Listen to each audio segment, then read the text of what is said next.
ठीक है जी, recording on हो गई है अभी भी। चलो शुभम ने तो कर लिया।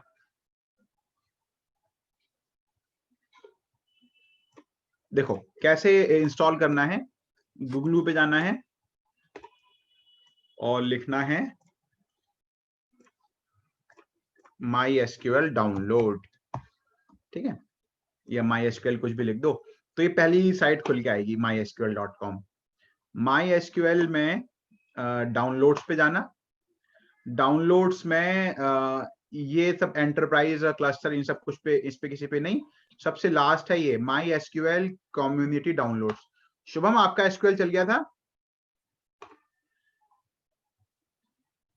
शुभम आ गया ना? है शुभम, चल गया था आपका एसक्यूएल? अच्छा, इसके बाद यहाँ पे ये है कम्युनिटी सर्वर, इस पे क्लिक करना। इनमें से कुछ नहीं, हमें सर्वर चाहिए बेसिकली। शायद मैंने आपको इतनी बात तो बता दी होगी। Good evening Prashant ji. मैंने आपको इतनी बात तो बता दी होगी कि मेन चीज होता है कि हमें सर्वर इंस्टॉल करना होता है।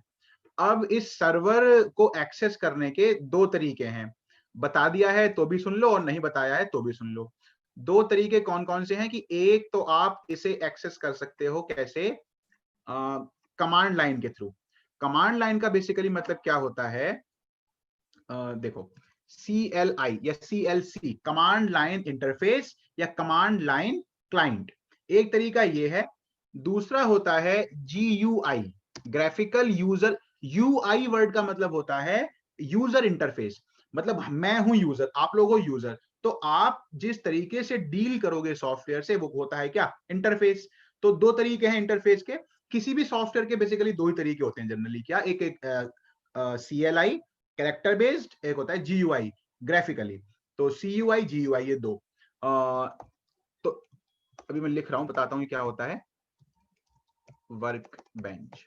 देखो CLI जब आप इंस्टॉल करते तो पहले बेसिकली आप सर्वर इंस्टॉल करोगे, जैसे मैं दिखा रहा हूं ना कम्युनिटी सर्वर।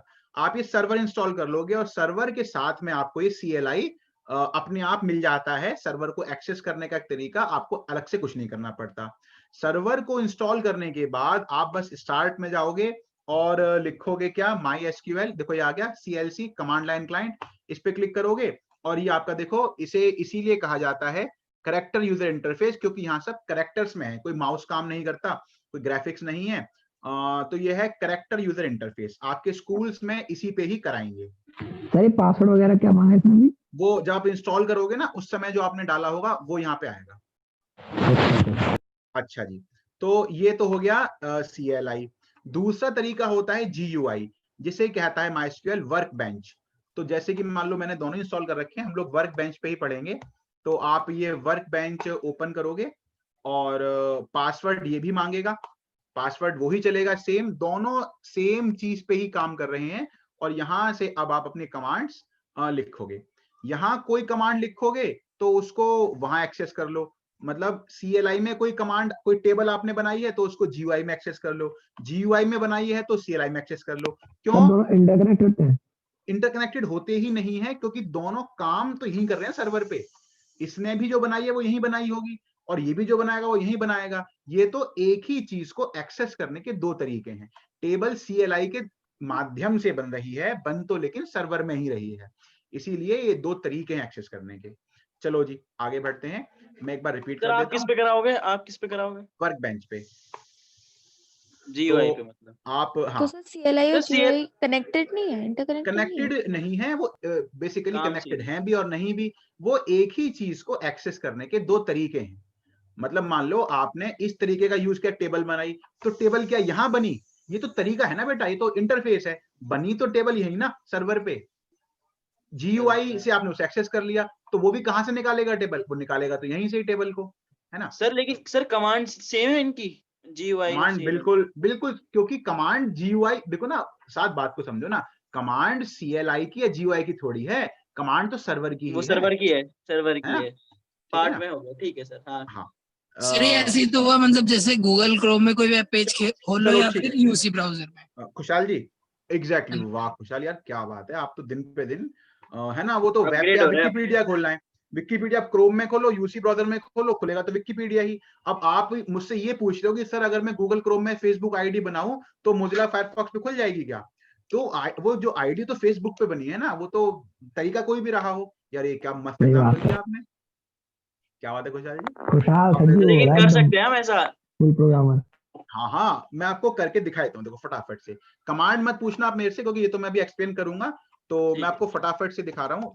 एक छोटा सा देखो, जैसे कि नहीं, मैं वैसे फेसबुक वाला एग्जांपल कह रहा हूँ, जो आप कह रहे हो ना वो खोल और नहीं क्या सकते। यार, मतलब तो जो आईडी फायरफॉक्स पे बनी है या क्रोम पे बनी है या फेसबुक के सर्वर पे बनी है? फेसबुक के सर्वर्स पे। अच्छा जी। Sir what file should be added to path while using in CMD? CMD तो हमें ये जो आप देख रहे हो ना, आरएनए यही तो सीएमडी होता है नहीं है, CMD। ये अपना उसका ही है। किसका? एसक्यूएल का ही है MySQL ये। SQL का CMD हाँ तो अलग होता है, वो लैपटॉप हाँ, कंप्यूटर्स वो का अलग हो अलग। जाता है। जैसे क्रिएट डेटाबेस टेस्ट एरर आ गया, क्योंकि ये पहले का बना हुआ है। टैम पे भी पक्की बातें कोई बना होगा। हाँ, तो चलो मैं बना देता हूँ ऐसा जो कभी हो ही ना। साद क्रिएट डेटाबेस साद, यूज साद डेटाबेस को यूज साथ। साद को इस्तेमाल करो। ठीक है, create table student roll and name char और मार्क्स इंटीजर। ठीक है, इंसर्ट इनटू स्टूडेंट 1 आप भी कॉमा नीचे देख के लिखते हो ना? है। आप नीचे देख के लिखते हो ना, मतलब कीबोर्ड की तरफ? यार प्रोग्रामिंग जो है ना, प्रोग्रामिंग की कोडिंग थोड़ी अलग हो जाती है, सिंबल बहुत सारे होते हैं ना। हाँ, एबीसीडी यस लिखना यस हो फिर तो कोई ऐसे ही दिक्कत होता है नहीं है। यार।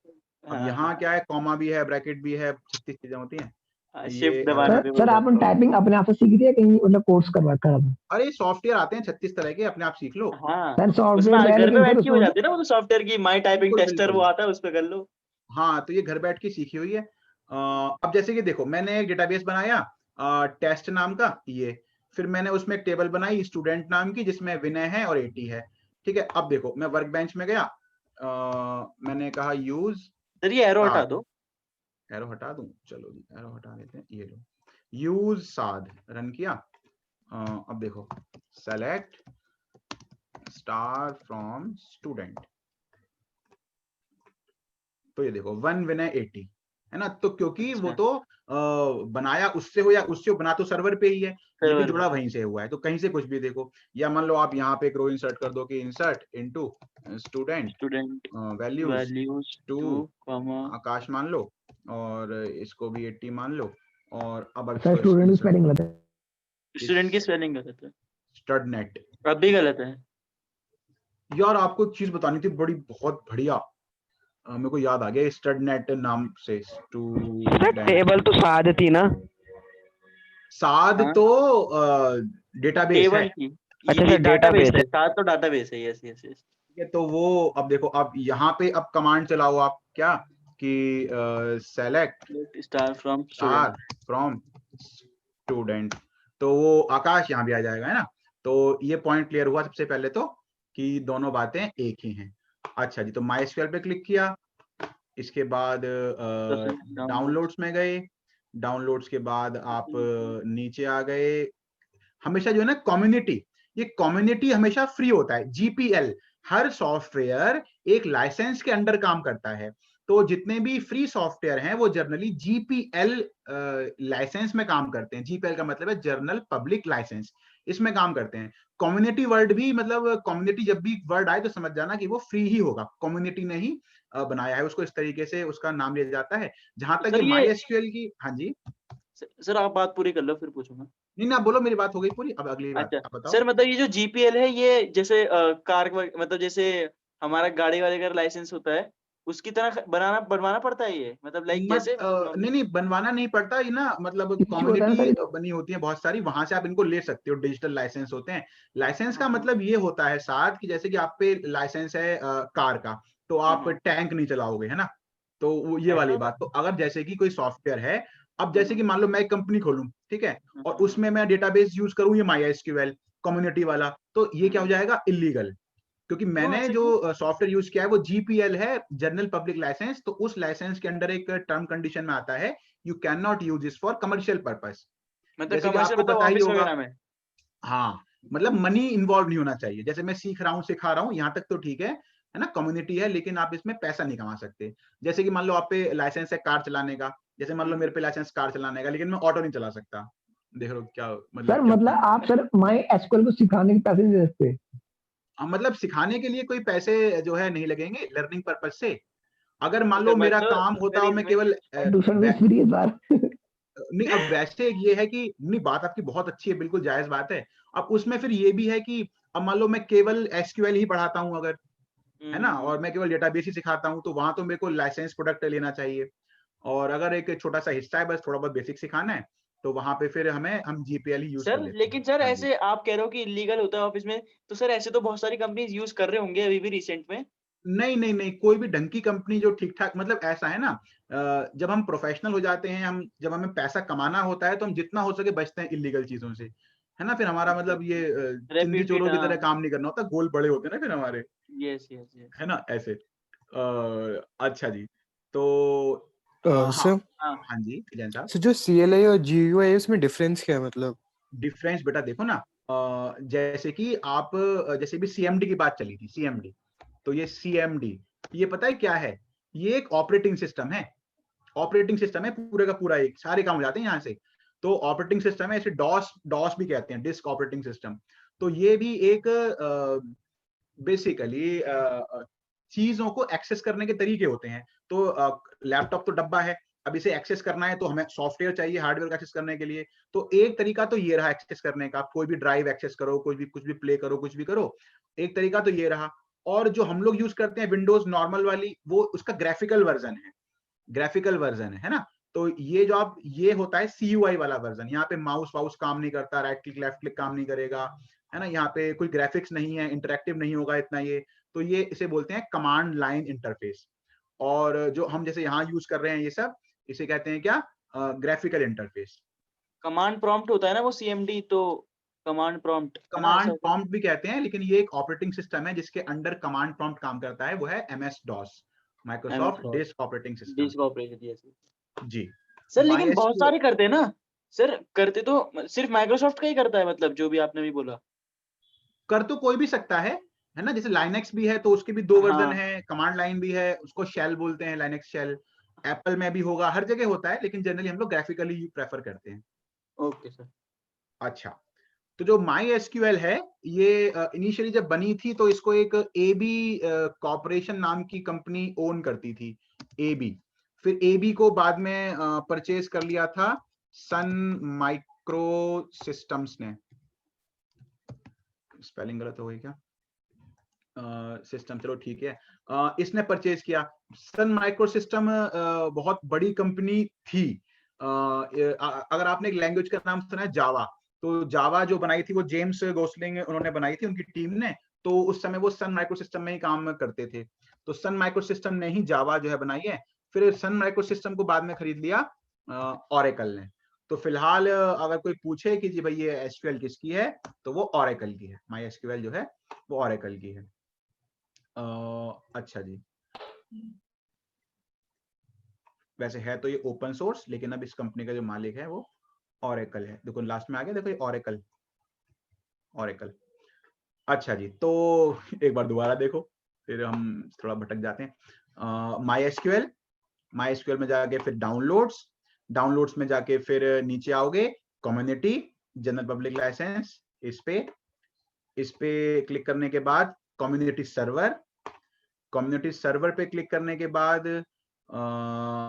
नीचे आओगे, गो टू डाउनलोड पेज, ये है अदर डाउनलोड, हमें जाना है गो टू डाउनलोड पेज पे आ गए। फिर ये 2 फाइल है, हमें छोटी वाली फाइल चाहिए, हमें कंप्लीट पैकेज नहीं चाहिए। हालांकि ये अपने आप में वो नहीं है, इंस्टॉलर है। तो आप इस पे क्लिक करना, फिर नीचे know just start my download, इस पे क्लिक करना। इस पे क्लिक करके ये आपकी फाइल डाउनलोड हो सर जाएगी। लेकिन इसमें 64 बिट का तो ऑप्शन ही नहीं आता, 32 का ही काम आता कर है। जाता है, वो दोनों काम कर जाते हैं। और सर बड़े वाले में और छोटे वाले में डिफरेंस क्या है? उसमें बहुत सारी चीजें ऐसी भी हैं जिनकी हमें रिक्वायरमेंट नहीं है, तो हम खाली वही डाउनलोड करेंगे जिसकी हमें रिक्वायरमेंट है। और हमें रिक्वायरमेंट सिर्फ एक चीज की है, वो है SQL सर्वर, और हमें कुछ भी इंस्टॉल सर नहीं करना। सर यहीं तक रुक जाओ, 1 मिनट यहीं तक रुक जाओ। नहीं बेटा, अब आपका और मेरा अलग अलग हो जाएगा यहाँ से, क्योंकि मेरे में तो इंस्टॉल्ड है, आपका वेलकम बैक नहीं दिखाएगा, बैक थोड़ा ना होगा आपका। अच्छा अच्छा, ठीक है ठीक है, ओके, तो मैंने आपको देखा। बेसिकली शुभम देखो इस बैच में पढ़ रहा है, वो उसने सब स्टेप बाय स्टेप मेरे से पूछा था। मैं आपको अगर उसकी चैट दिखाऊं एक बार, अरे ये आए तो पता नहीं कहाँ हम गया।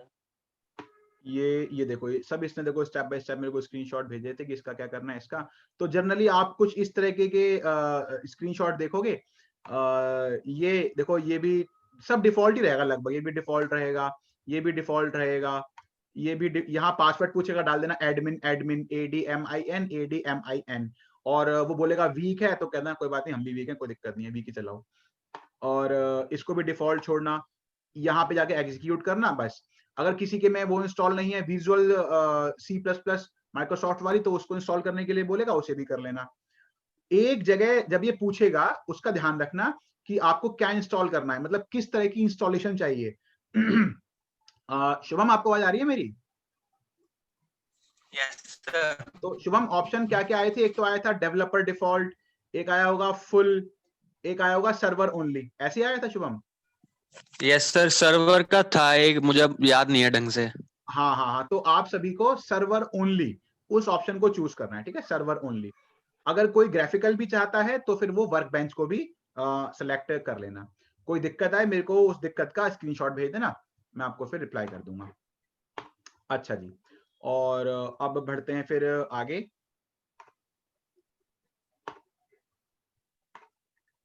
सर स्टार्टिंग में 11th पे सर एसक्यूएल डाउनलोड करने के लिए बोला था स्कूल वालों ने, तो तब हो नहीं पाई थी। तो सर मैं स्कूल से ही मतलब उसका सॉफ्टवेयर लेकर मतलब जो डाउनलोड था वो लेकर आ गया था और इसे इंस्टॉल कर लिया था। तो जो ब्लैक वाला आता है ना इसमें, हाँ हाँ सर मैं उस पे वर्क करता था 11th में।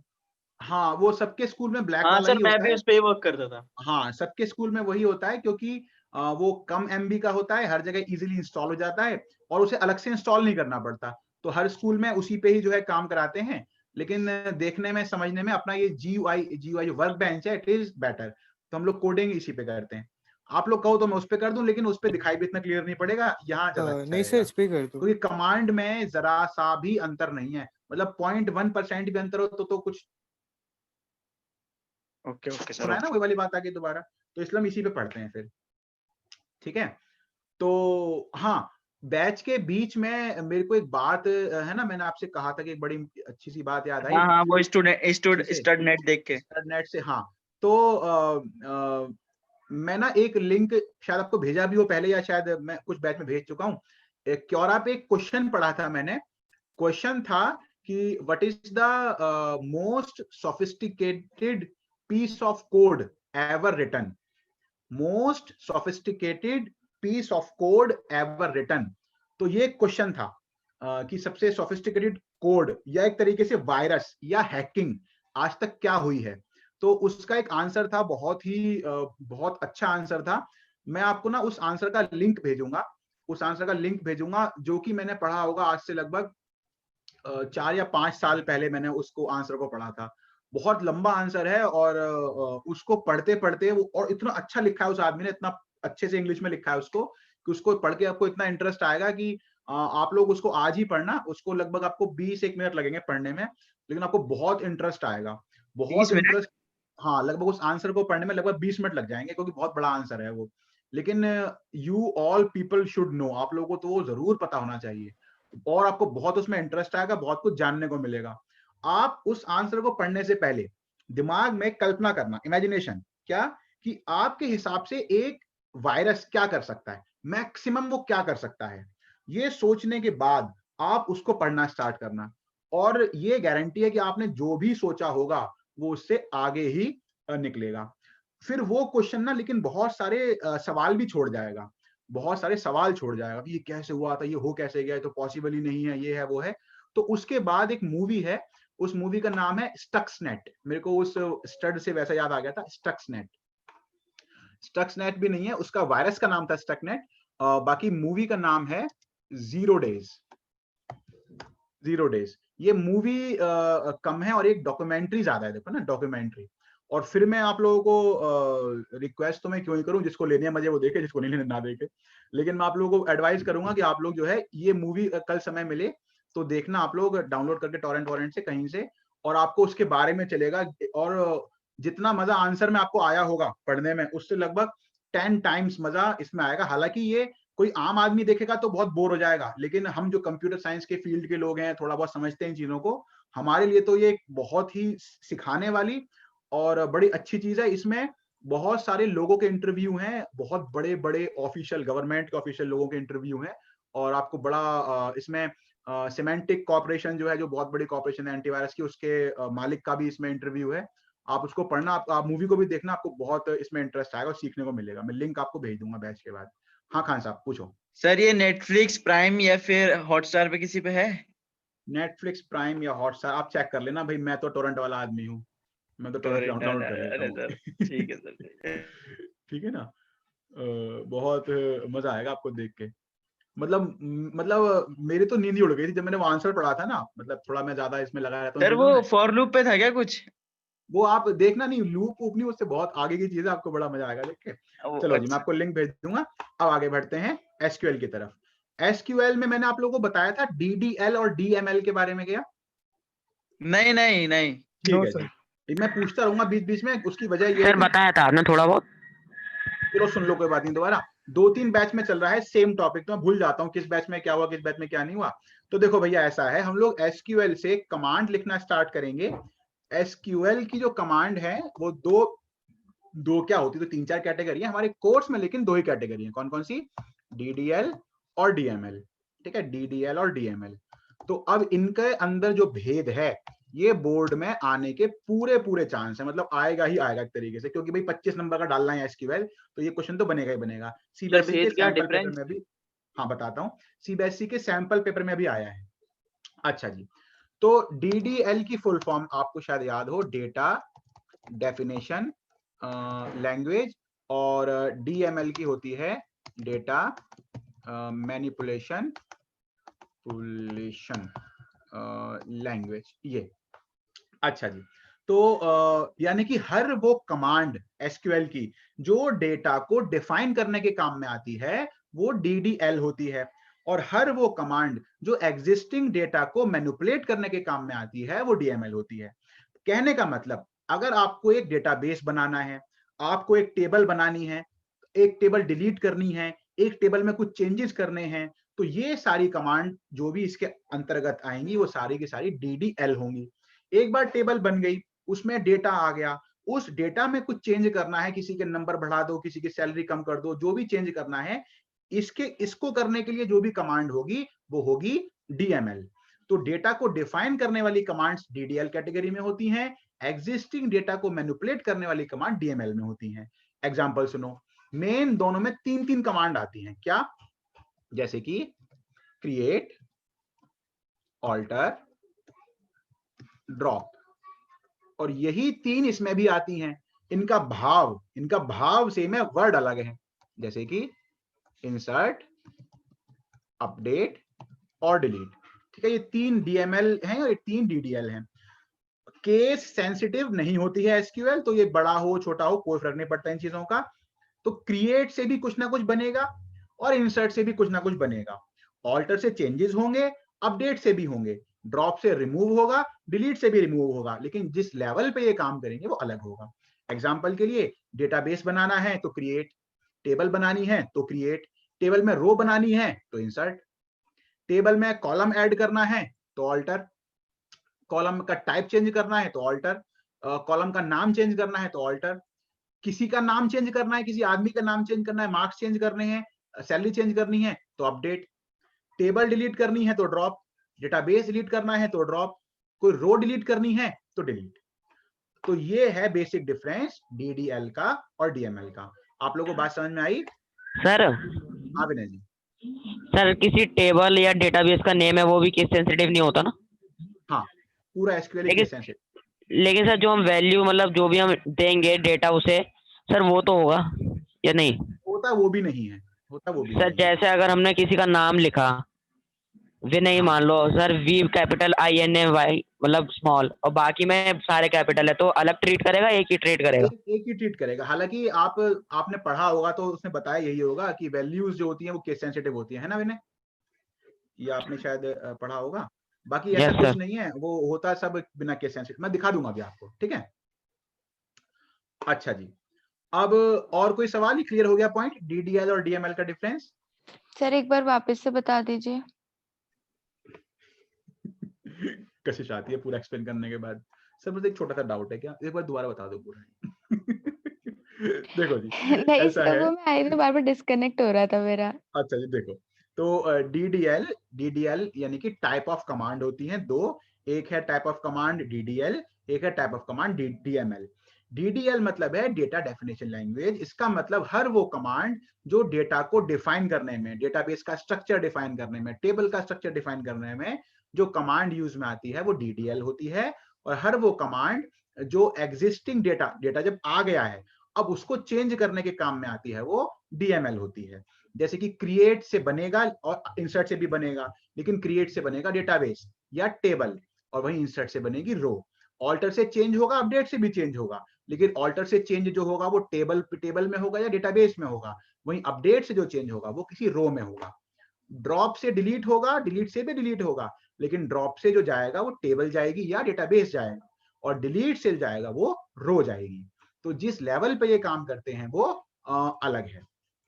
अब जैसे कि एक लाइन अगर मैं बोलूं, जैसे कि दीक्षा मैं बोलूं कि दीक्षा कॉलम ऐड करना तो डीडीएल है और रो ऐड करना डीएमएल है, क्योंकि कॉलम ऐड करना टेबल का स्ट्रक्चर चेंज करना है, वहीं रो ऐड करना टेबल का स्ट्रक्चर चेंज करना नहीं है।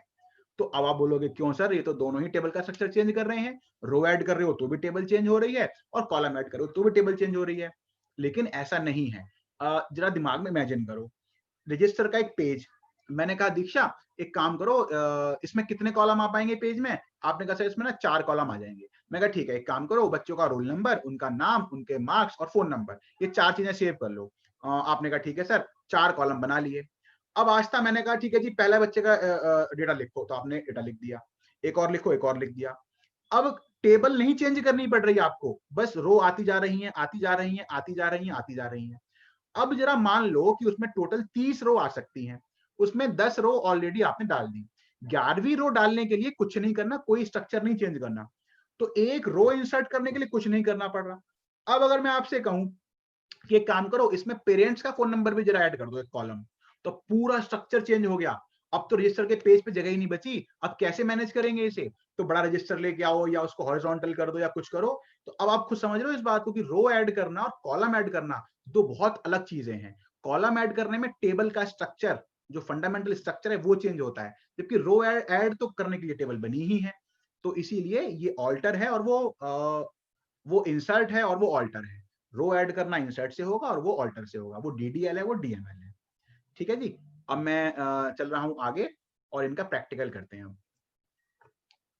अच्छा जी, कृष्णा जी समझ में आ रहा है सब? जी सर, थोड़ा थोड़ा। अरे थोड़ा थोड़ा क्यों भाई, तो पूछो, कहीं भी दिक्कत आए पूरा एकदम पूछा करो कि सर जी दोबारा बताओ। अच्छा जी देखो, सबसे पहली कमांड जो चलेगी, देखो बहुत सारी रो मिलके बनाती हैं एक टेबल को, बहुत सारी टेबल मिलके बनाती हैं एक डेटाबेस को। तो सबसे पहले हमारा जो काम है वो क्या है कि क्रिएट डेटाबेस। अच्छा, जो अपने पुराने बच्चे हैं टीटीएस 9 to 10 वाले, उनमें एसक्यूएल एक बार हो चुका है क्या? फर्स्ट टाइम पढ़ रहे हैं? हो चुका है नहीं सर। सर हो चुका है। आपने पहले सिलेबस में कराया था ना, जब पहली बार कराया था। ठीक है, तो मैंने कहा क्रिएट डेटाबेस टीटीएस 9 to 10, ये डेटाबेस बनाया। इसको अगर ये होता कमांड लाइन तो मैं एंटर मारता, कमांड रन हो जाती। यहाँ पे मैं सेलेक्ट करूंगा और रन पे क्लिक करूंगा, और जब कमांड रन होगी क्या मिलेगा आपको? कुछ नहीं, बस एरो का एक ग्रीन एरो कि ठीक है जी काम हो गया, कोई आउटपुट नहीं मिलेगा। अगली कमांड चलाएंगे हम, क्या इसमें एंट्री करने वाली कि यूज टीटीएस 9 to 10। कृष्णा इस लाइन से ना अब मैं डेटाबेस के अंदर एंट्री कर जाऊंगा, पहले मैंने बनाया है और अब मैं उसमें आ गया हूं। कृष्णा इस बात का मतलब ये है कि इस लाइन के बाद मैं जो भी टेबल बनाऊंगा वो इस डेटाबेस में बनेगी। अब बनाते हैं टेबल। Okay sir. अच्छा जी, अब बनाते हैं एक टेबल को। तो कृष्णा आपको एक बात चली पता, उसने बताया मेरे को, हर्ष ने, कि मेरा ना सब्जेक्ट अलग है। हाँ सर। हद हो गई, इतने दिनों से पढ़ रहा, महीनों से फीस दे दी है, तो क्या है सर आपको पता है मैं आजकल ठीक से क्यों नहीं पढ़ता हूँ? मैंने क्यों नहीं पढ़ते, वो मेरे को अब चला है पता कि मेरे पास ये सीएस नहीं है, दूसरी सीएस। नहीं, पाइथन नहीं है, सीएस है। हाँ मुझसे हाँ बता ऐसे रहा कुछ था। था उसका। ठीक है आर्यन जी, तो वैसे आर्यन मैंने आप कहा अकेले वैसे नहीं वैसे हैं, इसमें करता है बहुत सारे क्या? बच्चे हैं जो फर्स्ट टाइम पढ़ रहे हैं, तो मैं बिल्कुल इस तरीके से ही पढ़ा रहा हूँ। वो तो मैं बस ऐसे ही पूछ रहा था। अच्छा ये कौन है वाई ने? वाई ने एक सवाल पूछा है। कौन है सर? आप जरा अपना इंट्रोडक्शन दीजिए, फिर मैं आपको जवाब दूंगा इस बात का। अच्छा जी, अगली कमांड अब होगी टेबल बनाने के लिए। मैं कमांड लिख रहा हूं, फिर इसको डिस्कस करेंगे कमांड क्या है। ठीक है, देखो क्रिएट टेबल स्टूडेंट, और इसके बाद पहले कॉलम का नाम, कॉलम का टाइप, और दूसरे कॉलम का नाम मान लो मैंने कहा नेम कैर 30, देन तीसरे कॉलम का सर नाम। एक सवाल, बिल्कुल सर पूछिए। कैर और वेर कैर में क्या डिफरेंस? हाँ बिल्कुल, ये बताऊंगा मैं आपको कैर वेर का डिफरेंस। अच्छा तो ठंड नोट लगी में हुई दिखा है। रखा है क्या? नहीं नहीं मैं नोट्स बता में रहा है? हूँ, अभी नोट्स में नहीं है, मैं बता रहा हूँ अभी। नोट्स में नहीं है? नहीं ओहो। नहीं नहीं, बहुत लंबी चौड़ी बात नहीं है। आप कभी लाइफ में नहीं भूलोगे, चिंता ना करो, एक लाइन की बात है बस। ठीक है हाँ वैभव जी। सर, भूल जी चुका हूँ ना, इसलिए पूछ रहा हूँ बहुत सारे। ठीक है ठीक है। रोल नेम और मार्क्स इंटीजर, ये बन गया अपनी टेबल का स्ट्रक्चर। इसे रन करूंगा तो टेबल बन जाएगी। तो चलो पहले सवाल 7 पे पकड़ते हैं कि भाई कैर में और वेर कैर में क्या डिफरेंस है। सर नोट पैड पे आ जाओ। नोट पैड पे आ जाऊं? ऐसे मतलब क्या है? आप तो ऐसे करो, बाहर बाहर निकल जरा जरा, नोट पैड में मिल जरा। क्यों भाई नोट पैड में क्यों बुला रहे हो? मैं क्लियर कर देता हूँ ना। अरे सर नहीं, वो मैं वो ले लूंगा ना, स्क्रीनशॉट ले लूंगा जो भी आप लिखोगे। नहीं नहीं मैं कुछ लिखूंगा ही नहीं, सुनो तो सही। अच्छा फिर ठीक है सर, आप हाँ एक मिनट सुनो। तो आर्यन जी, बेसिकली चल क्या रहा है, कॉलम का नाम ये है, उसमें टाइप ऑफ वैल्यू ये आएगी। कॉलम का नाम ये है, टाइप ऑफ वैल्यू ये आएगी। एक वर्ड बहुत प्रचलित है डेटाबेस में और उसका नाम होता है डोमेन, है ना, डोमेन। तो डोमेन का मतलब आप लोगों को पता ही, आप लोगों ने सेट में पढ़ा हुआ है, the range of all possible values या set of all possible value. तो एक तरीके से हर कॉलम का भी एक डोमेन होता है, और डोमेन को डिसाइड करने वाला फैक्टर उसका टाइप होता है। जैसे कि कृष्णा मैंने कहा रोल नंबर ना इंटीजर टाइप का होगा, तो अब इसमें क्या होगा सौरभ, आपने डोमेन सेट कर दिया, अब आप रोल नंबर में सौरभ नहीं लिख सकते क्योंकि उसका डोमेन है इंटीजर। तो ये होता है domain, set of all possible values. Okay sir. अच्छा जी, तो अब यहाँ पे आगे बढ़े अगर हम विशेष जी, तो नेम का टाइप मैंने कहा जी नेम करेक्टर होगा, और we can have a maximum of 30 characters. तो अब यहाँ पे ना दो टाइप होते हैं, एक होता है कैर, एक होता है वेर कैर। अब इन दोनों का डिफरेंस क्या है? इन दोनों का डिफरेंस ये है कि कैर, आपने कैर 30 लिया और नाम, अब कैर 30 साद पता है क्या करेगा, पूरे 30 के 30 प्लेस ऑक्यूपाई कर देगा। साद ने कहा जी मेरा नाम है साद, 4 कैरेक्टर का, वो बोलेगा जी 4 का हो कि 14 का हो 24 का हो, मैं जगह पूरी 30 की ही घेरूंगा। अच्छा जी, है ना, जैसे हम जाते नहीं बारबेक्यू नेशन में, वहां पे खाना खाते हैं जाके, भूख पेट कितना ही भरा हो लेकिन सब कुछ खाएंगे हम क्योंकि हमने पैसे दिए हैं जितनी बार भी हम ले पाए। तो ऐसे ही कैर बोलता है कि मैंने 30 प्लेस के पैसे दिए हैं, तू साध हो या गौरव हो कोई भी हो, मैं पूरी 30 की जगह घेरूंगा। वहीं यानी कि मेमोरी में, है ना। वहीं जो वैर होता है वो होता है क्या, वेरिएबल लेंथ करेक्टर। वो शरीफ आदमी है, वो कहता है जी ऐसा है ठीक है 30 की तो मैक्सिमम लिमिट हो गई, लेकिन अगर साध है नाम तो मैं 4 बाइट घेर लूंगा और I will keep 26 bytes free. ऐसी नाम गौरव है तो मैं 6 बाइट ऑक्यूपाई कर लूंगा और 24 को मैं फ्री रखूंगा। वेर कैन मतलब variable length character. 7 point clear हुआ? मतलब बस स्पेस की है और कोई नहीं है? और कुछ नहीं है, और कुछ नहीं है। एक वेर कैर 2 भी होता है, वेर कैर 2। हेलो हाँ कृष्णा जी बोलिए। सर, मतलब अगर वेर कैर डालेंगे तो वो जगह मतलब भर 30 ही पाएगा, लेकिन अगर हाँ हमने कोई 4 वर्ड डाले तो वो 4 की जगह ऑक्यूपाई करेगा। वो 4 की जगह ऑक्यूपाई करेगा, है ना। तो मतलब मैक्सिमम लिमिट सेट हो गई है, मैक्सिमम तो 30 ही रहेगा, लेकिन 4 ही घेरेगा। ठीक है कृष्णकांत जी, लो मैंने आपको फॉलो बैक कर दिया, चिंता ना करें। अच्छा जी, चला रहा अच्छा हूँ। तो अब हाँ, तो वेर कैर 2 भी होता है, उसका मेरे को भी नहीं पता डिफरेंस क्या है, वो गूगल कर लेना। होता है बस बता दिया मैंने आपको। अच्छा ये अब बस में नहीं है ना। सर जो कैर होते हैं सर उसके अंदर नंबर्स नहीं लिख सकते ना, और शायद जो वेर कैर होते हैं उसके अंदर नंबर्स भी। हाँ ये भी जानना था, ये भी तो होता है ये भी डिफरेंस जानना शायद। है, तो चलो आपने बहुत एक अच्छी बात सर वेर कैर 2 क्या होता है? बेटा वो मेरे को भी नहीं पता, विनय देखो ऐसे बार बार पूछ के बेइज्जती मत करो, बस होता है कुछ। अच्छा जी, कोर्स में भी नहीं है ना, फिर मैंने सर मैंने तो पहली बार पूछा। अच्छा अच्छा, नहीं तो मतलब मैंने जब खुद ही कह दिया मेरे को नहीं पता, तो अब वो दूसरी बार माना जाएगा। देखो विनय, ये सब अब जैसे ही कहा कि वन कैरेक्टर है कि वन आस्काई है, सॉरी वन कैरेक्टर है कि वन इंटीजर है, तो अब ऐसा है जी देखो, वन दोनों है। अब ये वाला वन तो इंटीजर है, अब वन तो हम इसे भी कहेंगे, लेकिन ये वन कैरेक्टर है। तो अगर आपने यहाँ पे कैर या वेर कैर दे दिया कॉलम का टाइप, तो अब उसमें वन ये वाला जाएगा, कोटेशन वाला, अब ये नहीं जाएगा। ये बात क्लियर हुई? मतलब सर जो हम वहां पे जब इंसर्ट टेबल के अंदर मान लो एक नाम लिखते हैं, साद और वन लिख दिया वहां पे, और उसको हमने कोट्स में कर दिया, तो वो वेर कैर का मतलब उसको वन को वो एरर नहीं देगा कोई, नहीं अगर हम देगा। वेर कैर में रखते हैं। जैसे कि अब वो आप प्लस करोगे ना, तो ये नहीं करता, जैसे ये 10 तो प्लस plus हो 20, जाएगा।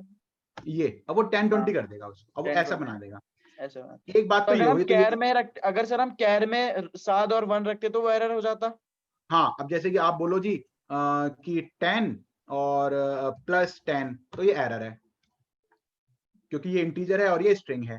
तो कुल मिला के इधर वाले में जो वन जाएगा बिना कोटेशन के, इधर वाले में जो वन जाएगा विद कोटेशन के, है ना, यानी कि कोट्स लगेंगे ही लगेंगे।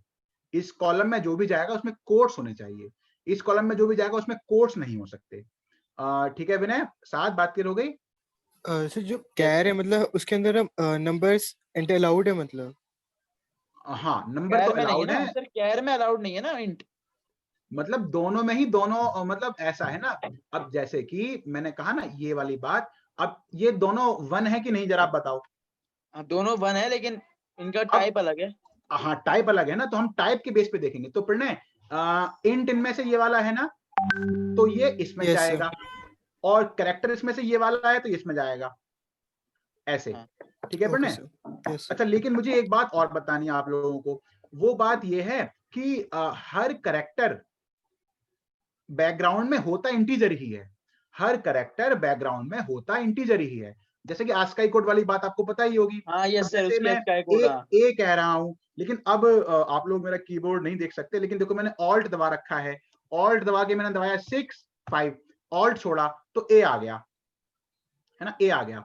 ऐसे मैंने ऑल्ट दबाया 6 6 किया तो बी आ गया।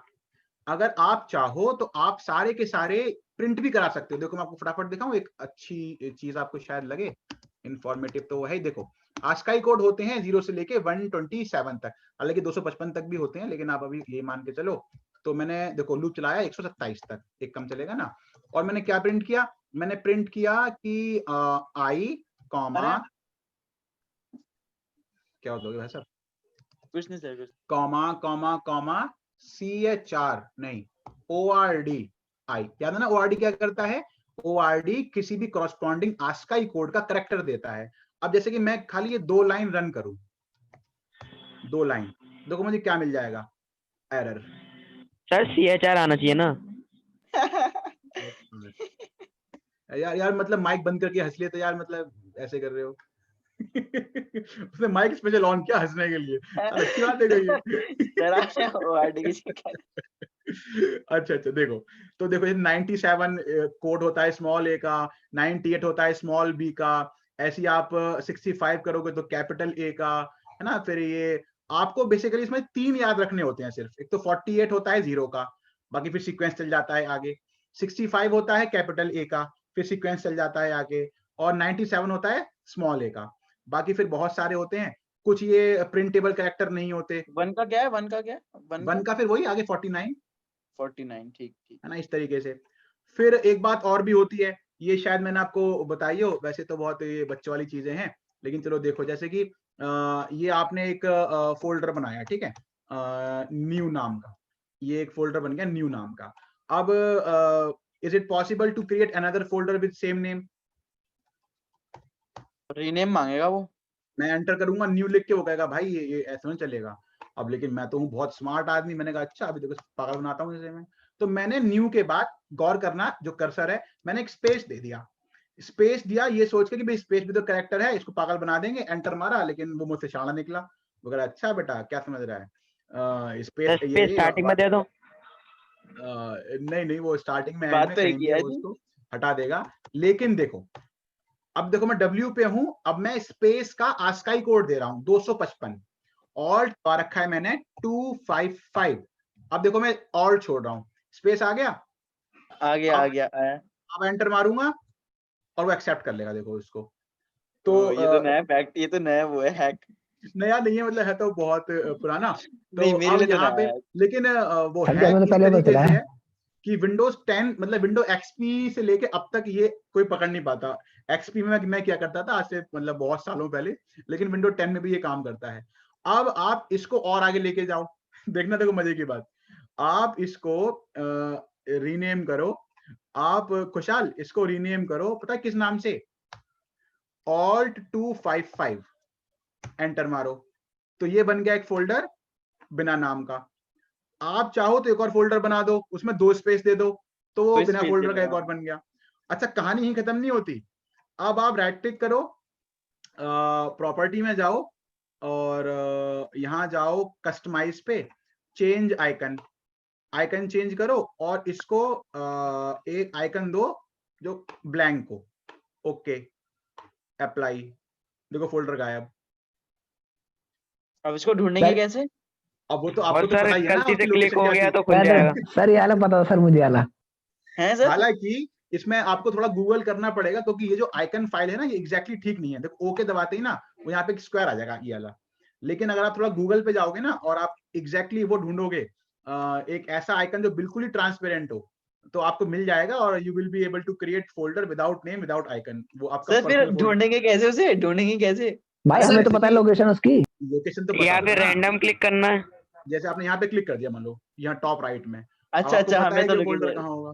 हाँ सर, सौरभ तो यूट्यूब पे वीडियो डालेगा अब इसकी। अच्छा नहीं चलिए। यार। Ultra hacker XD। अच्छा हालांकि अगर आप इसके पीछे का जानना चाहो रीजन क्या है, तो रीजन पता है क्या है इसका? रीजन ये होता है इसका कि सबसे लो लेवल पे काम करता है क्या हमारा हार्डवेयर। हार्डवेयर के ऊपर हम एक लेयर चढ़ाते हैं किस चीज की? ऑपरेटिंग सिस्टम की। ऑपरेटिंग सिस्टम के ऊपर फिर एक लेयर चढ़ती है किस चीज की? एप्लीकेशन सॉफ्टवेयर की। फिर उसके ऊपर कहीं हम बैठ के इसको एक्सेस करते हैं। अब जब हम स्पेस बार देते हैं, जब हम स्पेस बार देते हैं तो हम लोग जो है वो एप्लीकेशन इसके थ्रू आगे बढ़ते हैं ऐसे, और यहाँ पे फिर हमें हमारा वो पकड़ लेता है ऑपरेटिंग सिस्टम कि क्या कर रहे हो। लेकिन जब हम आस्काई कोड देते हैं तो हम इन सिस्टम को बाईपास सा कर जाते हैं और लो लेवल में आ जाते हैं जिसको ओएस नहीं पकड़ पाता। फिर ये है इसके पीछे का रीजन। अच्छा सर जी। कुल मिला के सर हैक है ना सर ये। हाँ मतलब आप हाँ ये जो हैक इसको है सर। जीत अच्छा लिया सर, जी। ये तो फिर सबसे छुप जाता होगा ना फिर ये, हाँ मतलब हाँ बिल्कुल। है ना? सर अब सौरभ रिसर्च करेगा इस पे। हाँ करनी भी वही चाहिए। सौरभ सर इधर जैसे हालांकि आपने मैं एक आपको वीडियो बता आने रहा फोल्डर हूँ वाली है। बनाया था हाँ सर न्यू नाम के, उसमें आपने भाई अभी नहीं आई। स्काई कोड डाला था स्पेस का, तो सर उसने एक्सेप्ट कैसे कर लिया उसे? वही ना, एक्सेप्ट किसने कर लिया? एक्सेप्ट ऑल्ट कौन दबा नहीं के। कर रहा था? Operating system. अब हमने जब ऑल्ट दबाया ना तो हम ऑपरेटिंग सिस्टम को बाईपास कर गए, हम ऑपरेटिंग सिस्टम को बाईपास कर गए और हम नीचे चले गए। तो अब उसको पकड़ नहीं पाया ऑपरेटिंग सिस्टम। एरर देने का हम ऑपरेटिंग सिस्टम का ही तो था, लेकिन हम उसके और लो लेवल में चले गए। अब ओएस से तो हम बात ही नहीं कर रहे थे, मतलब इस तरीके से। अब आप 2 फोल्डर बनाओ, 3 फोल्डर बनाओ सेम नाम के, 4 बनाओ, 5 बनाओ। अच्छा जी, अब आगे बढ़ते हैं। हालांकि इसमें जो मजा आया है मैं बता रहा हूँ, इससे बहुत ज्यादा मजा आएगा अगर आप उसको पढ़ोगे, वो जो आंसर है हैकिंग वाला। मतलब मेरे तो रात की नींद उड़ गई थी पूरी की, हो कैसे गया, इतना तो कैसे भेज कर दो, दिया। अभी भेज दो, अभी पढ़ दूंगा मैं। मैं भेजो हाँ मैं सर आपको भेज दो भेजूंगा, जल्दी। जरूर हाँ। पढ़ना उसको आप लोग। अच्छा जी। सर जो आउटर लेयर सर थी एक सबसे काम करो सर, वो किस चीज की लेयर थी? ऑपरेटिंग सिस्टम की जो आउटर लेयर थी वो किस चीज की थी सर आपने? AOS वो डिवाइस ऑपरेटिंग सिस्टम ड्राइव। की आउटर लेयर होती है, जिससे कि अब जैसे कि कोई आके आपको रैम दे दे, हार्ड डिस्क दे दे और ये सब हार्डवेयर पकड़ा दे, उसमें कुछ हो ही ना, तो हार्डवेयर को एक्सेस कैसे करोगे आप? तो हार्डवेयर को एक्सेस करते हैं वो एक इंटरफेस चाहिए ना, तो वो इंटरफेस क्या बन जाता है? Operating system. इस तरीके से है ना। और वहीं और भी अब जैसे कि आपको मान लो किसी को कंप्यूटर में वर्चुअल मेमोरी बढ़ानी है, तो वर्चुअल मेमोरी बढ़ाने से थोड़ा बहुत स्पीड जो है फास्ट हो जाती है। अब इसी से जुड़ी हुई बातें हैं सारी, ये मैं 11th क्लास में पढ़ाता हूँ, अगर किसी को जानना है तो एक तो माई कंप्यूटर कहीं नहीं बना रखा मैंने, दिस पीसी कहाँ है, प्रॉपर्टीज, यहाँ पे जाना एडवांस सिस्टम सेटिंग, यहाँ पे जाना आप कहाँ पे परफॉर्मेंस, परफॉर्मेंस में आप जाना एडवांस में आपको मिलेगा ये ऑप्शन एक वर्चुअल मेमोरी। तो वर्चुअल मेमोरी बेसिकली तो खुद बता रहा है क्या कि एक एरिया होता है वर्चुअल मेमोरी आपकी हार्ड डिस्क में जो कि विंडो यूज करता है रैम की तरह, एक वर्चुअल रैम होती है ये। तो जैसे आप इसको चेंज कर सकते हो, चेंज पे क्लिक करके आप नीचे जाके ऑटोमेटिक पे हटा के इसको आप कस्टमाइज कर सकते हो। और अब जैसे कि यहाँ पे मैंने भी 8 GB एलोकेट कर रखी है, तो आप जैसे आपके में मान लो 1600 MB मतलब 1.5 GB लगभग एलोकेटेड है, तो आप इसको ऐसा कर दो जाके 7000 तो आपकी हार्ड डिस्क का 7 GB हिस्सा कंप्यूटर यूज करेगा रैम की तरह। तो ऑब्वियसली थोड़ा बहुत सिस्टम पे असर पड़ता है, कंप्यूटर थोड़ा फास्ट हो जाता है। तो हाँ यहाँ पे मतलब वो स्लो चलने के फास्ट हो जाता है। अरे भाई ये हाँ मैं असर तो करूंगा, पड़ेगा thank you he. Sir. Yes, आप ये मैं सेट पे क्लिक करोगे, कंप्यूटर रिस्टार्ट करोगे तो फिर आपका जो रैम बढ़ जाएगी एक तरीके से। तो एक तो आपके लैपटॉप में रैम जो भी बाय डिफॉल्ट है वो तो है ही, जैसे कि इसमें 8 GB सर आप रैम सौरभ को बहुत आइडियाज दे रहे हो। हाँ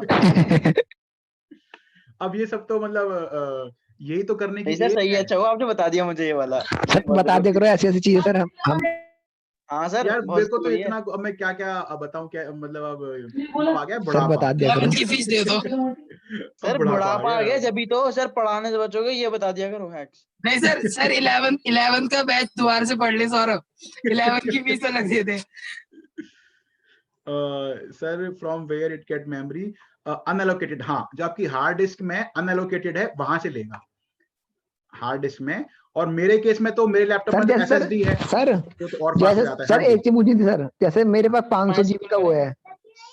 500 हेलो, GB का हार्ड डिस्क, हाँ सर मतलब उसमें जो CPU में, उसमें सॉरी ठीक है लैपटॉप में, तो हाँ सर मतलब उसमें 7 GB अपने उसमें ले लेगा ना रैम की हाँ वर्चुअल मेमोरी। हाँ सर यस। SSD क्या होता है सर, एक बार वो समझा दो मेरे को, आज तो समझ में नहीं आया SSD का सिस्टम। SSD मतलब हार्ड डिस्क का ही तरीका है, एक सॉलिड स्टेट ड्राइव है ना उसकी फुल फॉर्म है, और उसमें कुछ नहीं है, मतलब फास्टर एक्सेस होता है।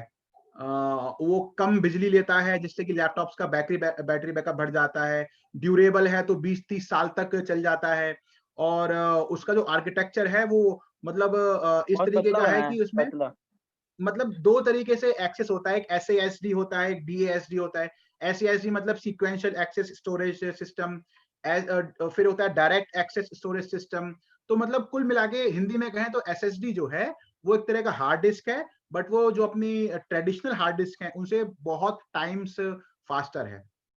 अगर किसी को आज कोई भी लैपटॉप खरीदना चाह रहा है तो मेक श्योर कि वो उसमें SSD जरूर ले। अगर किसी के लैपटॉप में SSD नहीं है तो वो उसमें लगवा भी सकता है। जैसे कि आपके कंप्यूटर में लैपटॉप में अगर SSD नहीं है या चलो तो CD सर प्लेयर वो की पेन, जगह होती सर है। जो मेमोरी कार्ड होता है सर, मेमोरी बड़ा सा मेमोरी कार्ड होता है सर, सामने लगता है वो निकल जाता है। नहीं वो हार्ड डिस्क की तरह ही होती है। सर फ्री हाँ नहीं, वो हार्ड आर्यन डिस्क फ्री की नहीं तरह करनी होती है, पड़ेगी, पतली सी, कुछ उसको नहीं करना एक्सटर्नली भी पड़ेगा आर्यन, कनेक्ट। वो अपने आप कर लेगा हाँ सारा काम, आपको कुछ नहीं करना हाँ पड़ेगा। एक्सटर्नली SSD जो है ना, एक्सटर्नली कनेक्ट होता है वो। देखो आपको दिखाता हूँ, ये देखो SSD भी हार्ड डिस्क की तरह होती है। वो अगर किसी को लैपटॉप में इंस्टॉल करवानी है ना तो वो नेहरू प्लेस जाके या घर पे भी कर सकता है अपने आप, लेकिन अपने आप मत करना, रिस्क मत लेना। तो जहां CD प्लेयर होता है, CD प्लेयर, अब CD प्लेयर की रिक्वायरमेंट तो इतनी रही नहीं, तो CD प्लेयर हटा के लगभग उसी साइज की SSD होती है तो वहीं लगा देते हैं। फिर जिस पोर्ट पे CD प्लेयर का पोर्ट मदरबोर्ड में लगा होता है उसी को मतलब तारे मदरबोर्ड से वही जाती हैं, बस वहां हटा के CD, भाई CD प्लेयर भी तो एक स्टोरेज डिवाइस है ना, यस सोचो इस सर, बात यस को। तो यस सर, उसको बिल्कुल। हटा के तारे जोड़ दी किसमें, SSD में। तो अब जैसे कि मान लो आप लोग माई कंप्यूटर खोलते हो अपना, तो वो यहाँ पे दिखाता है माई कंप्यूटर में यहाँ पे CD ड्राइव, मान लो यहाँ पे आ रही है CD ड्राइव, तो इसकी जगह वो क्या दिखाने लगेगा, SSD ड्राइव। तो आप अगर सर चाहो तो देखो तो सर वो स्टोरेज होती है अंदर, उसमें स्टोर करते हैं, हाँ फिर रैम होती है वो। वो स्टोरेज डिवाइस होती है हार्डवेयर, वो हार्ड डिस्क की तरह। रैम तो अलग चीज है, इन लेकिन वो केस काम रैम ऑफ, जैसा कर देती है, तुम्हारी स्पीड बढ़ा देती है, स्टोरेज बढ़ाती है, काम दोनों का कर देती है। ये देखो इमेज में देख के आप समझ जाओगे, देखो ना स्टेप बाय स्टेप देखो सब कुछ दे रखा है, क्या करना है क्या नहीं करना है, बहुत अच्छे से समझा रखा है, बहुत सारी उसमें आप अगर देखोगे तो देखो ये जैसे कि ये होता है CD प्लेयर, तो इतनी जगह में आ जाती है SSD जो होती है, जैसे कि ये है, आप निकालोगे तो वो ऐसे निकल के आती है CD प्लेयर की जगह में से, इस तरीके से, देख रहे हो, ये ऐसे इंस्टॉल हो जाती है। Add a second SSD, hard disk भी लगा सकते हो उसकी जगह, लेकिन हार्ड डिस्क तो क्यों ही लगाओगे। सर मतलब तो ऐसा नहीं होता सर कि जो कॉम्पैक्ट डिस्क मतलब सीडी जहाँ पे लगाते हैं उस मतलब वो भी हो और वो भी हो SSD, ऐसा कोई लैपटॉप आता नहीं होता नहीं है? नहीं नहीं, मतलब देखो बेटा, इतने मजे मत लो। इतना मजे, हाँ। वो बेसिकली इसको हटा देंगे और उसका स्ट्रक्चर बिल्कुल सेम इसमें फिट कर देंगे CD प्लेयर की जगह। फिर एक सर तो अलग से बनवाना पड़ेगा ना इसको सर वो मतलब? कह रहा है कि ऐसे अरे लैपटॉप आते हैं जिसमें दोनों हो। हाँ सर वो बोल रहा हूँ मैं।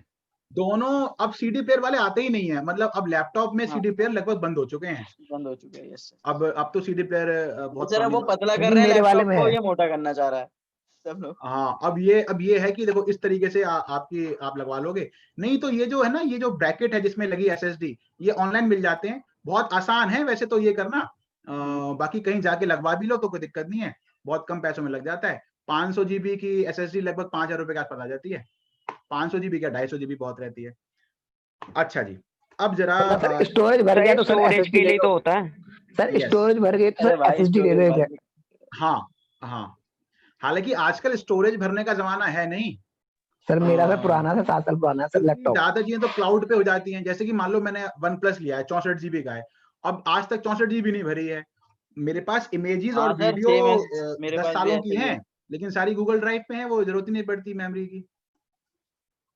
हाँ हाँ जी, हाँ प्रिया, चेंज हो जाती है, आप उसकी जगह ना SSD लगवा सकते हो। और SSD आपने लगवा लिया तो कंप्यूटर बहुत फास्ट हो जाएगा। मतलब मेरा लैपटॉप लगभग 8 से 10 सेकंड में स्टार्ट हो जाता है और इतने ही सेकंड में बंद हो जाता है। मतलब पूरा ऑपरेशनल हो जाता है, एकदम ऑपरेशनल 10 सेकंड के अंदर अंदर।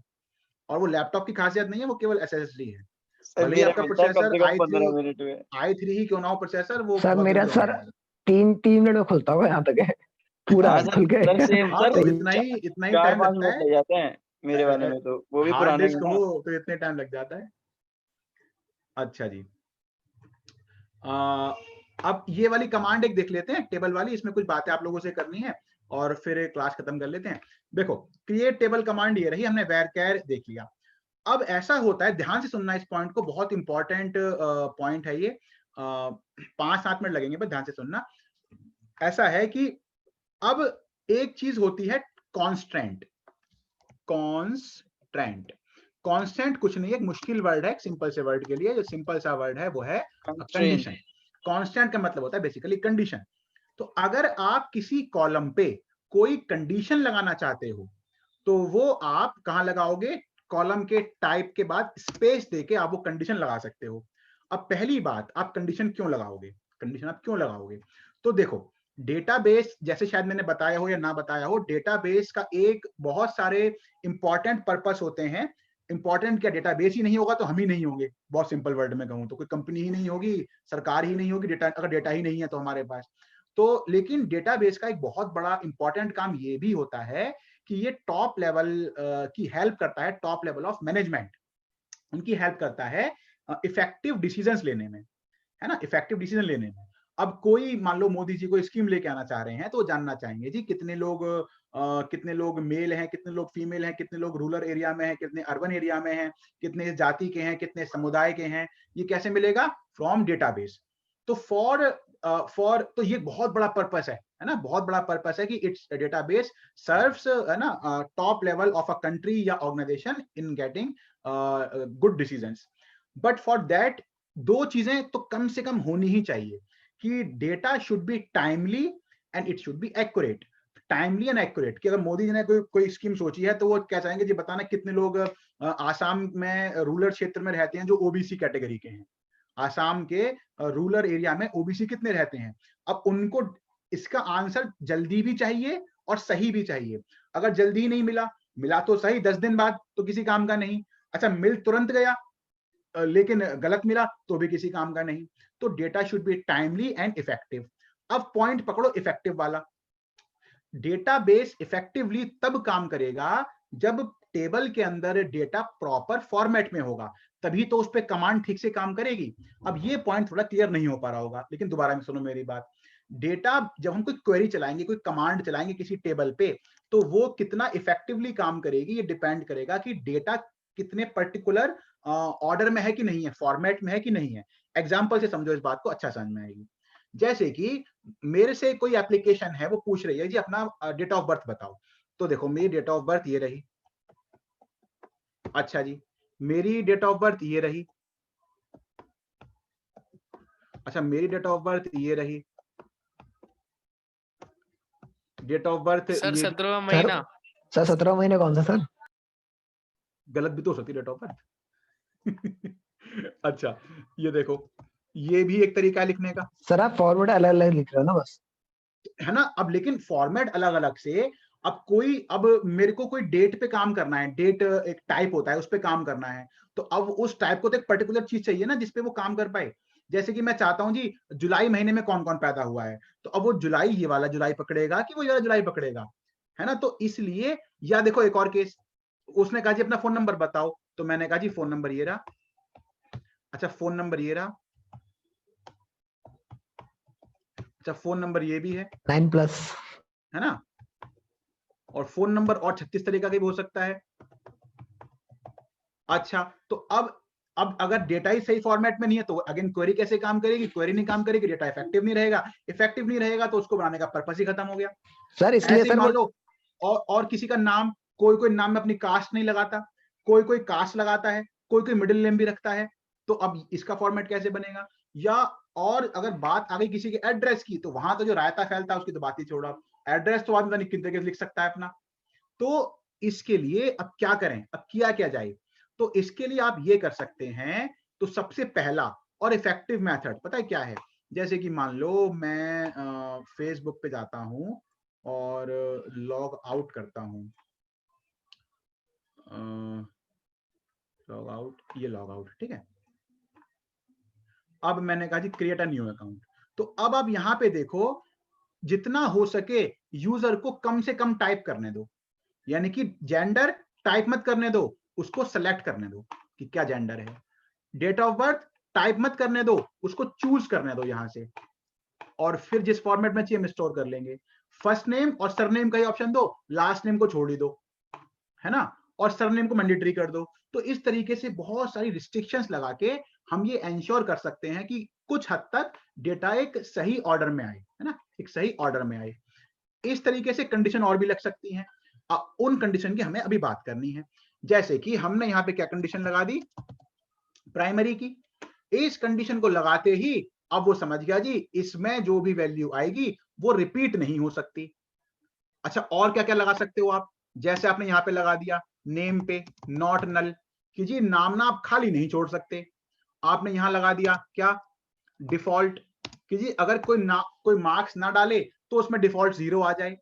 या आप चेक लगा दो, चेक कांस्टेंट, ये सब कांस्टेंट्स हैं, आप चेक कांस्टेंट लगा दो कि जी मार्क्स में जो वैल्यू आए ना कि वो हमेशा ग्रेटर देन 0 होनी चाहिए, ग्रेटर देन इक्वल टू 0 होनी चाहिए। तो इस तरह के, एक तो वो हो गया कि यूजर को कम से कम चीजें एंटर करने दो, और दूसरा क्या हो गया कि आप कुछ कंडीशंस यहां पे लगा दो।